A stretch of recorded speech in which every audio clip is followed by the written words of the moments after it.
Okay, good evening, Mrs. Benson. How are you? I'm doing well. How are you? Good, good. How was your week? It was busy, but Yeah, good. good. Did you have a chance to get the information that I requested from you concerning this matter with Jordan's injury in your rink? I wasn't able to get anything. Like I said, my husband was kind of taking care of that. So I Mhm. just wanted to hear what you had to say. And then if we need to move forward, I can get some more Okay. documents for you. All right. So let me just recap. So last week we talked about the the professional ice skater or the Olympic ice skater Jordan who fell in your ice rink during open skate, and he broke his ankle in the process, and he had to have surgery and incur some medical expenses. And you are afraid that he might sue you. This is a good summary of what we did last week, right? Yep, Uh, that's correct. has anything changed in the past week? Have you heard from Jordan? Have you talked to him a little bit, or nothing has changed? No, nothing has changed with the facts, but I'm feeling really bad. And my husband and I have talked about it and Mm-hmm. we've thought about it a lot. And we feel really bad for Jordan, and we're thinking that, maybe you can just contact Jordan or his lawyer or whatever Mm-hmm. and figure out how much her medical bills are, and then we Mm-hmm. can just write a check. Oh, well, let me just tell you what I did in the past week. Okay, so I did some research, and I pull up all the suits or cases from my computer database, and all the ice skating rink operators and roller skate rink operator, the lawsuit involving them and clients who got injured on their property. And the majority of the cases, the courts or the jury rule for the rink operator. You know what I'm saying? Okay. Except in a few instances, a few exceptions where um, the rink operator did not control the skating environment properly. Okay, so like for example, if there's a dangerous spot on in the ice skating rink that you did not disclose to your clients, then you might be ruled liable for that client's injury. Or if you let too many people in the ice skating rink, where it's not safe for anybody to skate, then you might be liable. Or if you fail to control the reckless behavior of some ice skaters, then you might be liable. But with all those exceptions I just mentioned, where the rink operators are liable, the majority of the cases the rink operators are not liable because there's a thing called the doctrine of assumption of risk. So the ice skater, when they see the condition, they know the danger, and they still decided to skate in your ice rink, then they assume the risk of the inherent danger of his activity. Okay, so Okay. I don't think you need to go out and write a check and assume more responsibility. I mean, I think for now, well, let me just go back. When he signed a contract with you to use it as a yearly pass to skate, do you have any language in the contract that says that has some exculpatory language in the contract? Let me just check the Yeah. contract. I have a copy of it here. Mm-hmm. Um,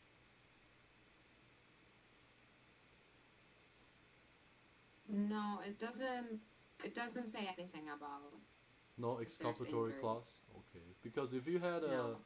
a well worded exculpatory clause, then it's enforceable. Then Jordan has no claim, and you don't have to pay out. Okay.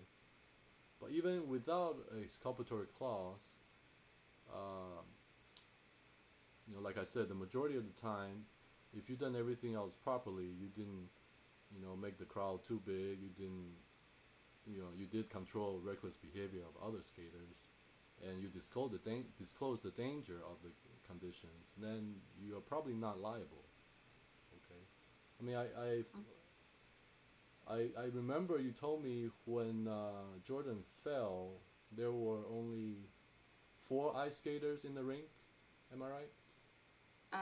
Yeah, it was Jordan and the Jordan, little girl yeah, Jill, and Jill, then three three other other people. skaters. So it was not too crowded, right? No, not at all. Yeah, It's a big rink, so for right. 5 people, it was a lot of space. So that exception is out. Okay, and then uh, open skate. You mentioned that there has been collisions between skaters during open skate in the Yeah, past. usually, but they're accidents and they're Right, minor right. collisions, but it happens. But anybody that walked into the rink knows it's open skate, right? You have a big sign that says open skate. Yep, it's clearly labeled open skate.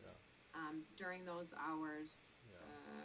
they pay $5 and they know what the deal is. And Jordan, from my understanding, has skated in open skate before, right?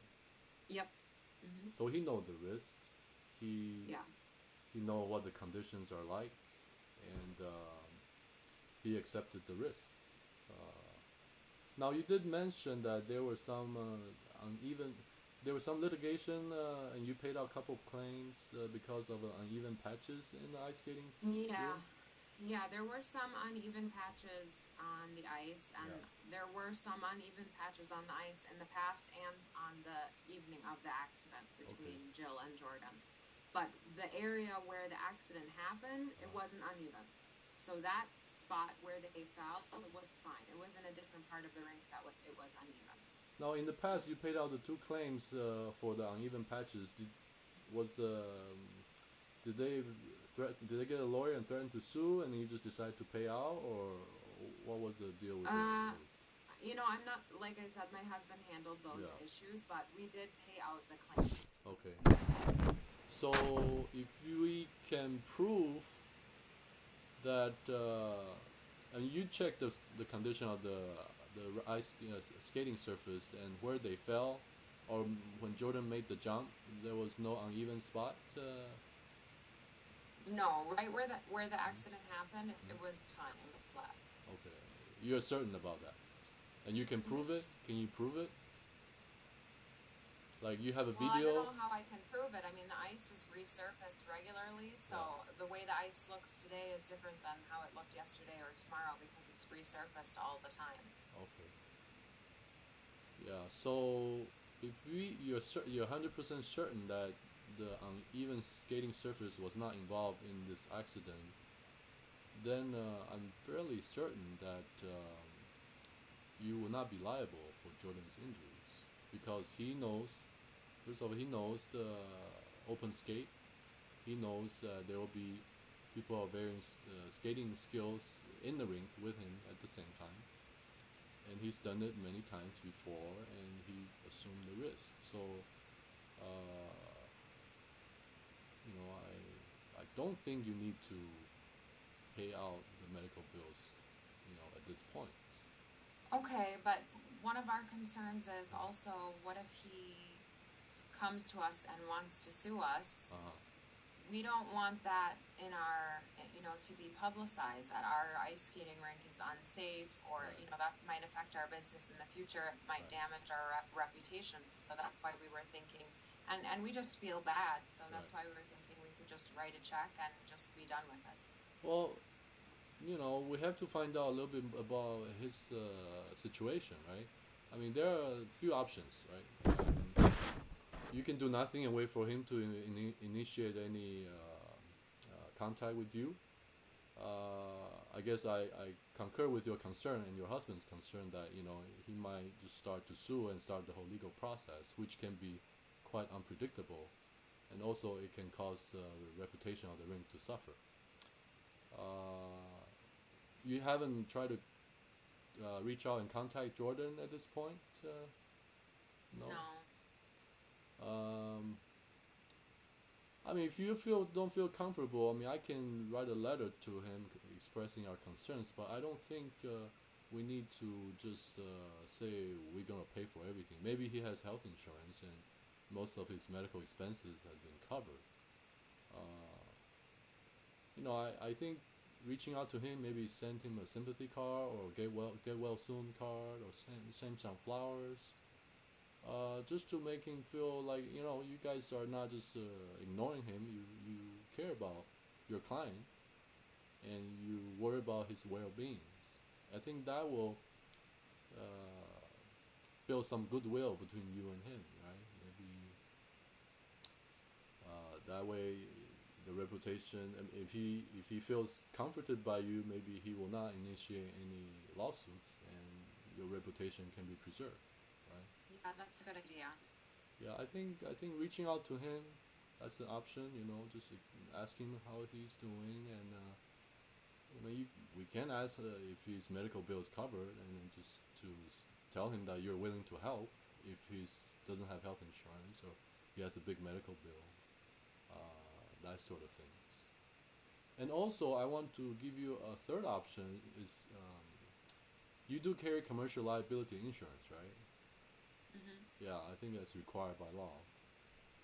Have you checked with your insurance carrier and to see if it's covered in this type of injury under their policy? No, I haven't. Yeah, that might be a good idea to check with them and see if they will pay out this kind of claims. If there's a Okay. if there's a claim that Jordan wants to file, that way you don't have to pay out money that you don't have to pay unnecessarily, and Jordan is taken care of. Insurance company, you pay the premiums every month. That's why you buy the insurance for this kind of things.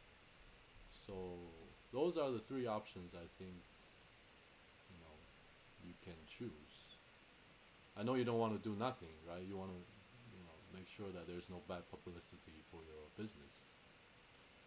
So what do you think you want to go forward with? Well, I'll need to discuss it with my husband Yeah. because originally we had planned on just paying for the medical bills, but since you say that there's not really a need to do that, Right. we need to discuss it again and decide what we want to do. Like I said, we haven't been contacted yet or presented with any type of formal lawsuit, so we can't really make a decision until that happens, but at least now we have the information so that we know what will happen if we need to. Okay. So yeah, plus what happened with the medical bill is like $50,000. That's a lot of money too, right? Yeah. You're not gonna pay out that much.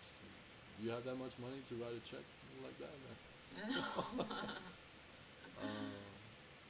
Okay, so did I explain your legal options to you clearly? Do you have any questions or concerns?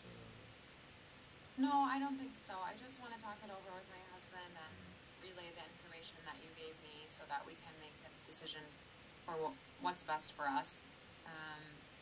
And then I guess wait and see what happens with Jordan. But I like your idea about sending a sympathy card. I think that's nice. Yeah. So just to make sure that he knows that you're not just trying to abandon him. You still value him as a customer, client. Yeah. When he gets better, you want him to come back to your ring and train in your ring again, right? Yeah. So okay. So when should we establish contact next? You want me to call you? Well, I can speak with my husband over the weekend, Yeah. and then maybe by the end of next week we'll get back to you with our decision. Okay, that sounds good. In the meantime, I will just wait to hear from you. Do you want me to write a letter to Jordan, or would you rather contact him yourself? I don't think so. I think we'll just send him a get well card and we'll talk about it and see what we want to do. Okay. All right. So. Well, thank you so much for your help and for the information. Okay, so I will contact you maybe in about a week if I don't hear from you. Okay, that sounds great. Okay. All right. Thank you, Mrs. Benson. Thank you. Have a good day. You too. Bye-bye.